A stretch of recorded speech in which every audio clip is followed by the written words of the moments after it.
ఒక్క బండ. ఎందులో వచ్చిందా నీరు? క్రీస్తు అనే బండ. మోషే కాలంలో 20 లక్షల మంది దప్పికొన్నారు. అరణ్యంలో వారు ప్రయాణం చేస్తున్నారు. దప్పిక అవుతుంది. నీరు తాగడానికి ఇక్కడ వాగు లేదు, వంక లేదు, నది లేదు. అరణ్యంలో తిరుగుబాటు చేశారు. మోషే, మాకు ఐగుప్తుల సమాధులు లేవా? తిండి లేదు, తెప్పలేదు, దప్పికైతే నీరు లేదు అని చెప్పి తిరుగుబాటు చేసి ఆ రాళ్లతో కూడా చంపడానికి ఇష్టపడ్డప్పుడు, తిరుగుబాటు చేసినప్పుడు మోషే ప్రార్థించాడు, అయా దేవా, వీళ్ళను నన్ను నడిపించమన్నావు, నడిపిస్తున్నాను. వీళ్ళని నేను కన్నానా? నన్ను బాధ పెడుతున్నారు వీళ్ళకి నీళ్లు కావాలంటే అని చెప్పంటే దేవుడు ఏమన్నాడంటే, మోషే అక్కడ ఒక బండ ఉంది, ఆ బండతో మాట్లాడు అన్నప్పుడు ఆ మోషేకు మనసు బాగలేక, వీళ్ళ ప్రవర్తన చూసి తట్టుకోలేక ఆ కోపంలో, విసుగుదనంలో మాట్లాడమంటే బండను కొట్టాడు, కర్రతో కొట్టాడు. అందుకని మోషే పోగొట్టుకున్నాడు. నేను మాట్లాడమంటే నువ్వు కొట్టావు కదా. నీరు వచ్చింది, నది బండలో నుంచి వచ్చే నీరు ప్రవహించింది, తృప్తిగా నీళ్లు తాగారు. జనాలు బాగానే ఉన్నారు, కానీ మోషేకు శిక్ష వచ్చి పడింది. మాట్లాడమంటే కొట్టావు. మోషే ఎంత భక్తుడైనా, ఎంత ప్రవక్తైనా, ఆడు కూడా ఒక మనిషే కాబట్టి మానవ స్వభావం మోషేను తొలగించింది. నువ్వు అక్కడి దాకా వస్తావు, కానీ నువ్వు పాలసీని ప్రవేశించే దేశం చూస్తావు, కానీ అందులోకి ప్రవేశించవు. ఎందుకంటే నువ్వు ఆజ్ఞను పాటించలేదు. మోషే పోగొట్టుకున్నాడు. గొప్ప నాయకుడే, గొప్ప ప్రవక్తే. ఒక్క బండ నుంచి నీరు వచ్చింది. ఆ బండ క్రీస్తే. హల్లెలూయా. ఆ బండ క్రీస్తే. మనం మా ఇంట్లో రెండవసారి మాకు నీళ్లు అయిపోతే ఇల్లు కట్టుకునేటప్పుడు ఇంకొక బోర్వెల్ వేయాల్సి వచ్చింది. ఒక బోర్వెల్ ఎండిపోయింది, ఇంకొక బోర్ వేయాల్సి వస్తే మొదటి బోరు 125 అడుగులే, నీరు బాగా పుష్కలంగా పడ్డాయి. రెండోసారి ఇల్లు పడగొట్టి కట్టేటప్పుడు నీరు అయిపోయింది, ఇంకొక బోర్వెల్ వేయాలి సార్ అని చెప్పన్నారు మేస్త్రి. మళ్ళీ ఖర్చు పెట్టుకుని బోర్వెల్ వేస్తే 225 అడుగులు వేసిన నీళ్ళు పడలే, బండ పడింది. బండ పడ్డప్పుడు చాలా చాలా చాలా ఖర్చు అయిపోయింది నాకు. చాలా బాధపడి ప్రభు నీ సేవకుడిని ప్రార్థన చేసి కొబ్బరికాయ కొట్టలేదు, లేకపోతే మంత్రం చేయలేదు, పూజ చేయలేదు.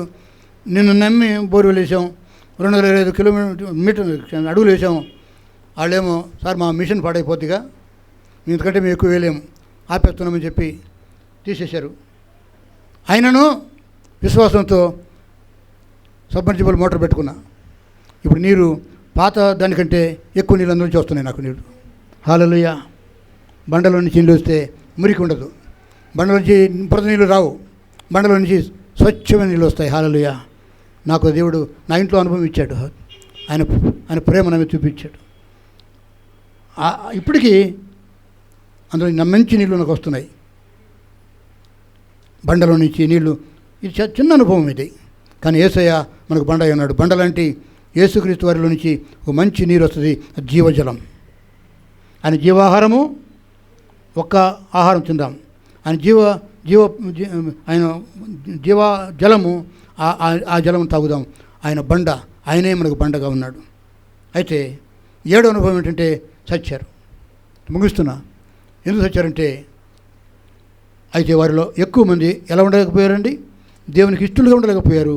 కాబట్టి అరణ్యములో సంహరింపడిరి. వారు ఆశించిన ప్రకారంగా మనం చెడ్డవాటిని ఆశించకున్నట్టు ఈ సంగతులు మనకు దృష్టాంతంలో ఉన్నాయి. చెడ్డవాటిని మనం ఆశించొద్దు. దేవుని చిత్తానికి వెలుపట అంత చెడ్డే. నువ్వు తెలుసుకోవాల్సింది, ఈ సంఘంలో నువ్వు ఉండుట దేవుని చిత్తమా కాదా నువ్వు తెలుసుకో. ప్రార్థన చేయండి. ప్రభువా, చాలా సంవత్సరాల నుంచి ఈ సంఘంలో మేము ఉన్నాం, ఈ కాపరి కింద ఉన్నాం, మేము ఇంకా ఈ సంఘంలోనే ఉండాలా, ఎక్కడికైనా వెళ్ళిపోవాలా? అడగండి దేవుణ్ణి. దేవుడు పొమ్మంటే వెళ్ళిపోండి, ఉండమంటే ఉండండి. ఈరోజు అందరూ లేరు ఇక్కడ, 30-40 కుటుంబాల వారు లేరు, ఆయన సంఘం ఉంది. హల్లెలూయా. దేవుడు ఉన్నంతకాలం సంఘం ఉంటుంది.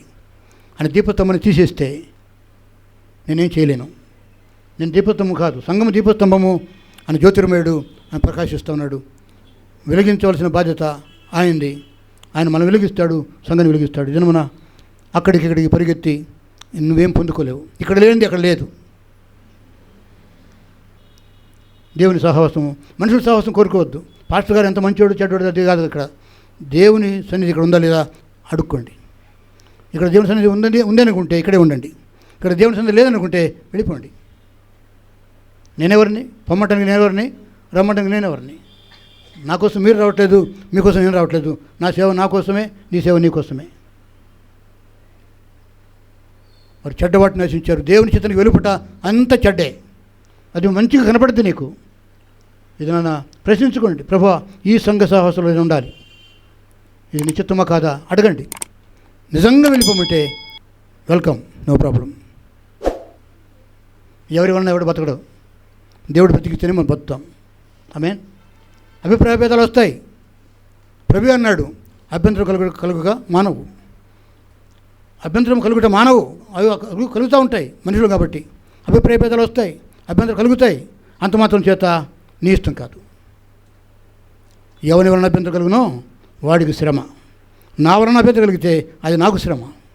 నీ వలన అభ్యంతరం కలిగితే నీ యొక్క పంతము నీ పట్టింపు కోసం ఉంటావా పోతావా అది నీ ఇష్టం. కానీ దేవుని చిత్తం నెరవేరుస్తావా, నీ చిత్తం నెరవేర్చుకుంటావా? నాకు ఈ మాటలు ఎందుకు వస్తున్నాయో తెలియదు, నేను కావాలని చెప్పట్లే. ఒక మేఘము, ఒక అగ్నిస్తంభము, అక్కడ పరిశుద్ధాత్మ దేవుడు రాయలే, అగ్నిస్తంభం గురించి రాయలే. ఒక ఆహారము, ఒక బాప్తిస్మము, ఒక సంఘము, ఒక నాయకుడు, ఒక పరిచర్య చాలు. ఎన్నో ఎందుకండి అన్ని పెట్టుకొని దేవుని గొలుపుడికి పోతావా? ఒకటి చాలు. ఒక దాంట్లో నమ్మకం ఉండు, దేవుని దీవిస్తాడు. చెడ్డవాటిని ఆశించారు, అంతేకాదు తినుటకు త్రాగుటకు కూర్చున్నారు, ఆడుటకు లేచారు, విగ్రహారాధన చేశారు, ఇతరుల దేవతలను గురించి వారి విగ్రహాలను పెట్టుకుని పూజించారు, వ్యభిచరించారు, ప్రభువును శోధించారు. అందుకనే దేవుడు వారిని సంహరించాడు.